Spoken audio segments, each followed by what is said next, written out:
introduce to you my dear friend, and who I'm very devoted to, Garr Reynolds. Enjoy his talk.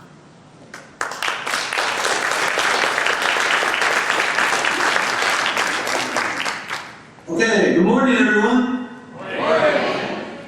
Is Olivia in the audience? Yes, here I am. Yeah, I thought I had really good eyes. Well, thanks for picking up this early. Right here, it's about 10:45 at night, and I gotta get up at 5:30. My wife and baby are asleep upstairs, I hope. And this should take about 40 minutes, and then if you want to get out and get some coffee, that sounds like a great idea for me as well. I'm coming to you live from Japan, as you can see. This is just a screenshot. Can you see that okay? Yes. Really? Let's see. How do you spell Japan? Oh, okay. Next question. So, I am in Japan. I've been here basically half my life, but originally I'm from here. This is the west coast of the United States in a place called Seaside, Oregon. And it's a beautiful place. And this is what it looks like. This is what it was like growing up as a kid on the beach. It's kind of like Australia, maybe New Zealand. Even in the winter, it's a beautiful place. And this was the view, simulated view from my bedroom window. And of course, we couldn't see Japan. There it is.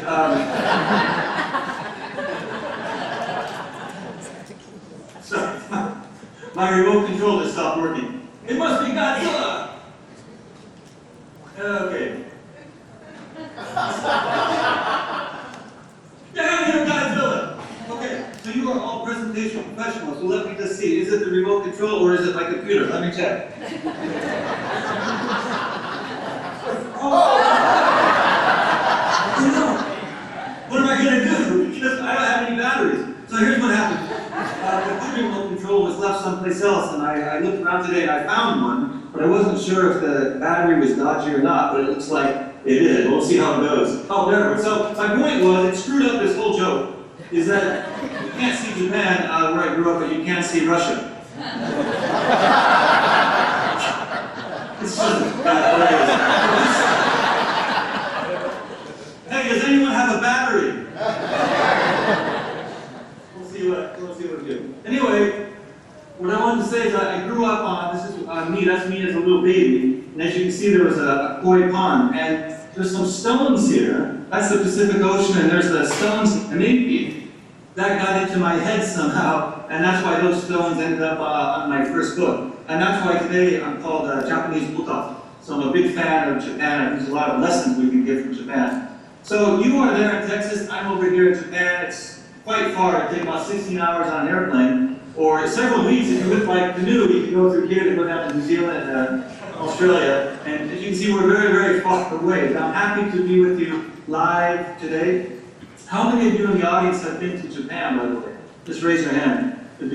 Just a few. Okay, well, so not many of you. So please come to Japan. Japan is open for business. You may have heard otherwise. But you're very welcome, and let me know when you're coming, and we can meet up. So I'm really inspired by all the great stuff in Japan. 2,000 years of history, hundreds and hundreds of years of amazing design.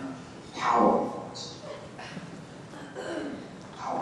Yeah, but I'm not going to talk about PowerPoint.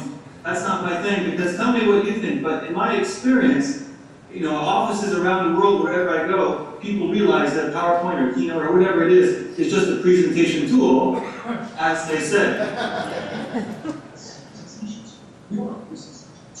Right. So